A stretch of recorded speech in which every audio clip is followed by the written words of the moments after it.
A teenage girl is murdered, and city officials may have hidden important information from investigators.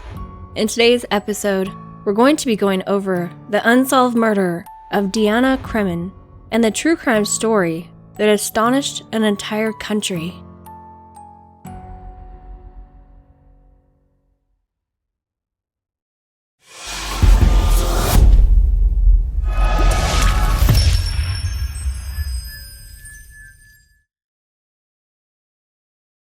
Deanna Cremin was a 17-year-old student at Somerville High School in Somerville, Massachusetts. She was part of the child development program at school and worked with third graders. She had dreams of becoming a preschool teacher when she grew up. Deanna came from a large lower middle class family and had 2 sisters and 3 brothers. She often looked after her little brothers and mothered them in her own way. Besides caring for her family, she stayed busy with a job at a local market and volunteered at Somerville Cable Access Television Network. Deanna was also quite social with her friends and her boyfriend. She was well liked at school and often spent time with friends outside of school hours. When she wasn't busy with other activities, she could often be found with her boyfriend, Tommy LeBlanc, who she frequently spent the evenings with studying. On March 29th, 1995, Deanna was spending the evening at Tommy's house, as she usually did before heading home. She had a curfew of 10 p.m. and was always on time, so her mother, Catherine, became concerned about her when she didn't arrive home. Deanna's birthday was just a few days prior, and she had just received a pager, as cell phones were not yet commonplace. So her mom sent a message to call her when she had not arrived home by midnight, but did not receive an answer. Catherine assumed her daughter had stayed over at Tommy's house. When Deanna had not arrived in the morning, Catherine called Tommy looking for her daughter, only to find she had left on time the night before. Tommy told Catherine he walked Deanna halfway home before heading back to his own house. This was a little unusual, as Tommy typically walked Deanna all the way home. Knowing Deanna should have made it home, Catherine became increasingly concerned and told her husband Michael she had no idea where their daughter was at that moment. Michael planned to track her down, and Catherine went on to work. Michael called Deanna's high school and found she had not arrived at school that morning as he had hoped.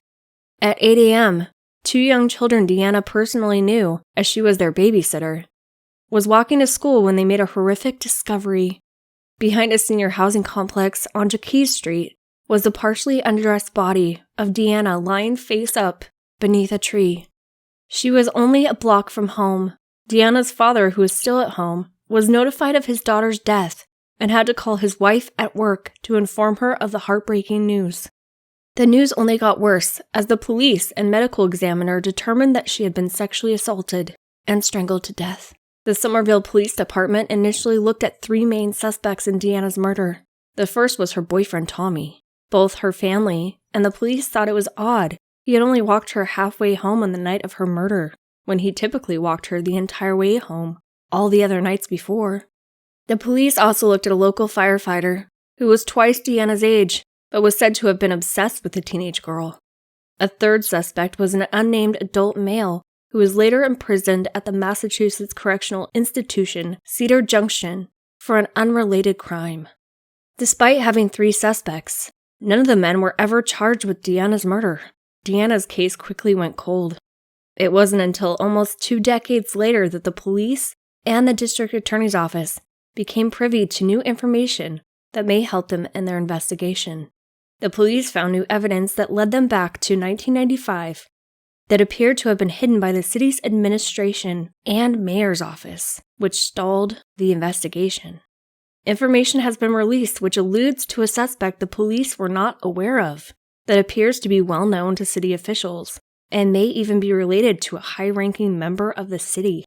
However, the suspect remains a mystery as the information was redacted and was not made public. In 2019, the district attorney's office opened a new cold case unit and took a closer look at Deanna's case.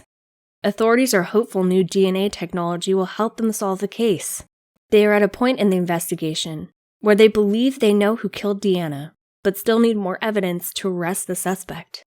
Deanna's mother, Catherine, fell into a deep depression after her daughter's death and suffered from drug and alcohol addiction.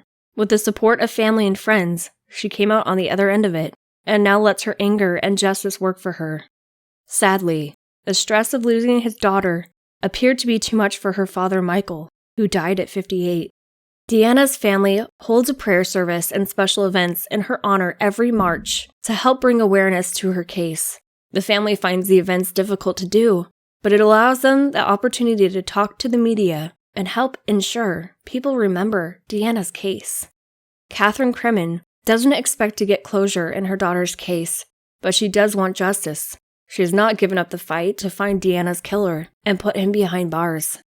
If you have any information regarding Deanna Cremin's murder, please don't hesitate to contact the Somerville Police Department at 617-625-1600. There may be a $70,000 reward for information leading to the arrest and conviction of Deanna's killer. With people, and that hasn't been forgotten, and her case hasn't been forgotten by her friends and family, and it's pretty inspiring to see her friends and family relive this constantly because they want justice for her. There was a square named in her honor, so whenever someone drives through a very busy part of Somerville, you see her name. There's a playground named after her. Every year, to honor the anniversary, there'll be some sort of event, whether it's a remembrance walk or a mass where Deanna's family went to church. Billboards are put up every once in a while, bringing attention to the case. So there's always something happening by the family and the friends to keep the memory of her alive.